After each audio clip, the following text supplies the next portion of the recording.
Hello guys, welcome back to Rayaras vlog. நம்ம இன்றைக்கி இந்த vlogல என்ன பார்க்க போகிறோன்னா, ரொம்ப அருமையான கார்ன் ஃப்ரைட் ரைஸ் எப்படி பண்ணுறது தான் பார்க்க போகிறோம். இதை நீங்கள் ஹோட்டலில் ரொம்ப விலை கொடுத்து வாங்கி சாப்பிட்றீங்களா? இதை நீங்கள் வீட்டிலேயே ஈஸியாக ட்ரை பண்ணி பார்த்துடலாம். வாங்க, அது எப்படி பண்ணுறதுன்னு இந்த வீடியோவில் பார்க்கலாம். அதுக்கு சில திங்ஸ்லாம் நான் இங்கே எடுத்து வச்சுருக்கேன். ஆனியன், கேரட், பீன்ஸு, இஞ்சி, பூண்டு, பச்சை மிளகா, அப்புறம் ஒரு பவுல் போல் கார்ன் வேக வச்சு எடுத்திருக்கேன். அதுக்கப்புறமா ஒரு பேன் எடுத்துக்கோங்க. இந்த மாதிரி டாஸ் பண்ணுற மாதிரி பேனு பெருசாக எடுத்துக்கோங்க. அதில் ஆயில் கொஞ்சம் ஆட் பண்ணிவிட்டு நம்ம வெட்டி வச்சுருக்க வெஜ்ஜீஸ்லாம் நம்ம ஒன் பை ஒன்னாக ஆட் பண்ணிக்கலாம்.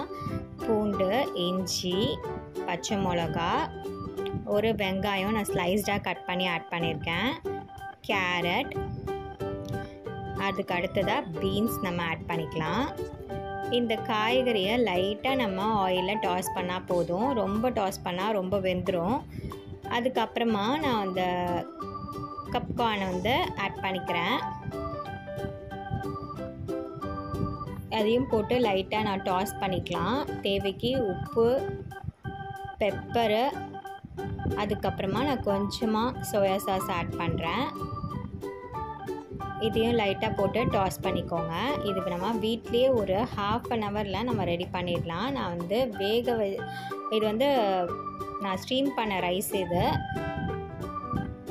இதுவும் ரைஸும் நல்லா ஆறி இருக்கணும். நம்ம பண்ணியிருக்க சாஸும் நல்லா ஆறி இருக்கணும். அப்போ தான் நமக்கு இந்த ரைஸ் உடையாமல் வரும். போட்டு அடியிலேருந்து நம்ம மிக்ஸ் பண்ணி எடுத்தோம் அப்படின்னா கார்ன் ஃப்ரைட் ரைஸ் அட்டகாசமாக வீட்டிலே ரெடி ஆகிடும். இது கண்டிப்பாக நீங்கள் எல்லோரும் ட்ரை பண்ணிவிட்டு கமெண்ட் செக்ஷனில் சொல்லுங்கள். ரொம்ப ஈஸியான ரெசிபி. இதை விட ஈஸியான ரெசிபி இருக்கவே இருக்காது என்ன கேட்டால். அவ்வளோ அட்டகாசமான கார்ன் ஃப்ரைட் ரைஸ் ரெடி ஆகிடுச்சு பார்த்தீங்களா. இது நம்ம ஹோட்டலில் போனால் நம்ம நிறைய காசு கொடுத்து இந்த 300, 400 கொடுத்து சாப்பிடுவோம். இதை வீட்டிலே எளிமையாக நம்ம ஹெல்த்தியாகவும் சாப்பிட்டுக்கலாம். ட்ரை பண்ணிவிட்டு எனக்கு கமெண்ட் செக்ஷனில் ஃபீட்பேக் சொல்லுங்கள். இன்னொரு ரெசிபியோட நான் உங்களை மீட் பண்ணுறேன். அது வரைக்கும் பாய்.